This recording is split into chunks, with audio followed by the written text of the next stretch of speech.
Shalom, selamat pagi Bapak Ibu Saudara yang terkasih di dalam Tuhan Yesus Kristus. Puji nama Tuhan, kembali kita bertemu untuk merenungkan firman-Nya bersama-sama hari ini. Mari kita berdoa. Bapa yang baik, kami bersyukur, kami berterima kasih.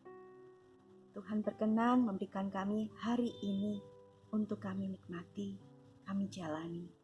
Ya Tuhan, kami rindu untuk mendasari hidup kami dengan tuntunan firman-Mu, sabda-Mu, kebenaran-Mu ya Tuhan. Tolong supaya kami sungguh-sungguh siap dengan segala kerendahan hati dan penuh ketaatan, diisi oleh kebenaran. Demi nama Tuhan Yesus, kami berdoa dan mengucap syukur. Amin.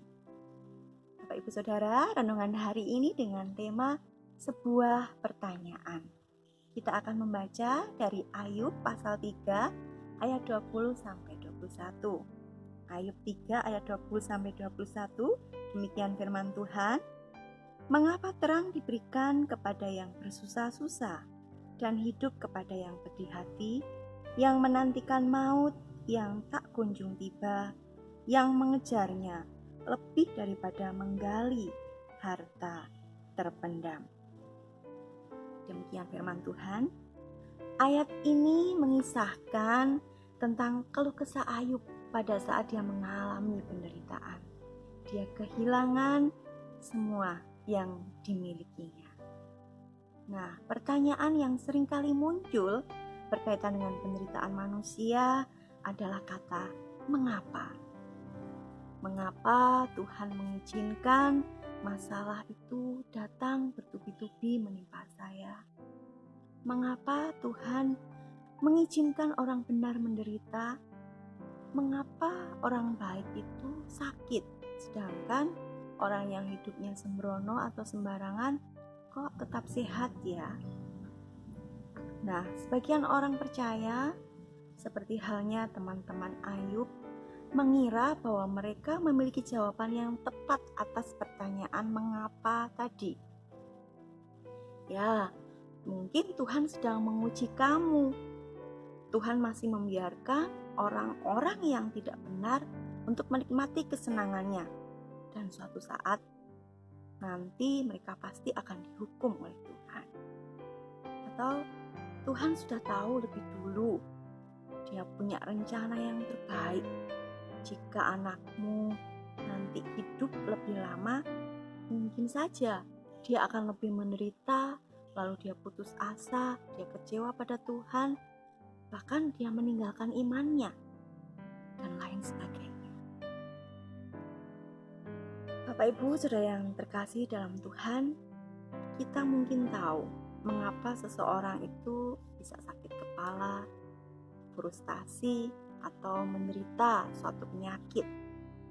Kita bisa tahu mengapa seseorang yang sering menipu atau suka menipu itu tidak bisa dipercaya oleh orang lain. Kita tahu hal-hal yang tampaknya ganjil menurut kita. Tetapi terkadang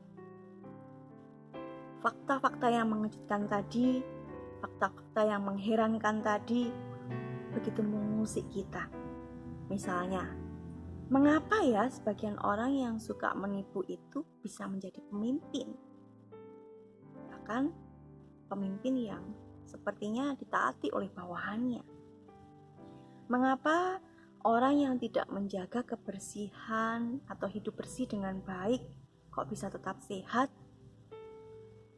Lalu orang-orang yang tidak mengenal Tuhan kok usaha atau bisnisnya kelihatannya lancar-lancar saja dan lain sebagainya.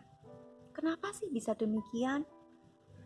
Bapak Ibu yang terkasih dalam Tuhan, jawaban yang paling jujur bagi pertanyaan mengapa ini adalah kita tidak tahu itu jawabannya. Yang kita tahu dan kita bisa lakukan adalah menyerahkan diri pada Tuhan. Tuhan yang Maha Kasih, Tuhan yang Maha Adil. Firman Tuhan dalam Roma 8 ayat 28 yang sudah tidak asing bagi kita menyatakan bahwa Tuhan bekerja dalam segala hal untuk mendatangkan kebaikan bagi orang-orang yang mengasihi Dia. Nah, Bapak Ibu yang dikasihi Tuhan, kita perlu memahami bahwa Tuhan itu memiliki alasan mengizinkan masalah, mengizinkan kesulitan, penderitaan, hal yang memalukan, bahkan yang terlalu pahit, terlalu mengecewakan itu terjadi. Sekalipun kita manusia tidak memahami, bahkan tidak mengetahui alasannya.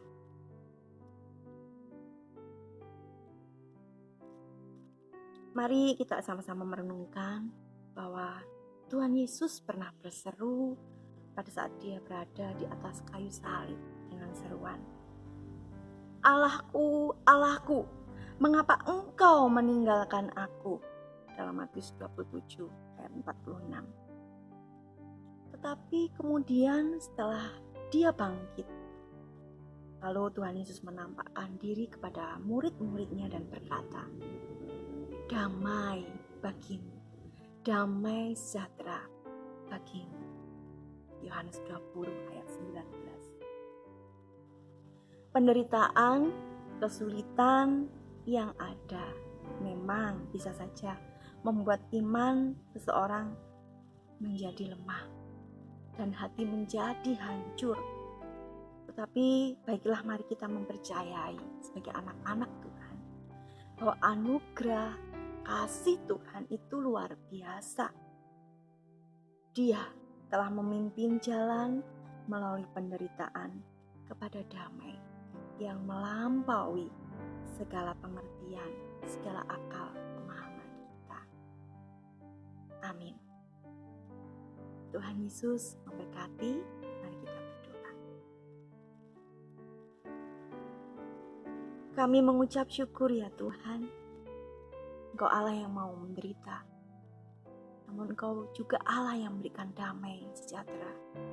Untuk itu, biarlah di tahun ini kami yang tidak tahu apa yang akan terjadi kelak, apa yang akan kami alami, kami jalani, kami lalui, meletakkan pengharapan kami, menaruh pengharapan kami kepada Tuhan saja. Biarlah kasih Tuhan, damai yang daripada Tuhan, yang melampaui segala akal, itu boleh terus menuntun kami, menguatkan kami, menghadapi berbagai tantangan hidup ke depan. Terima kasih Tuhan, demi nama Tuhan Yesus kami berdoa dan berserah. Amin.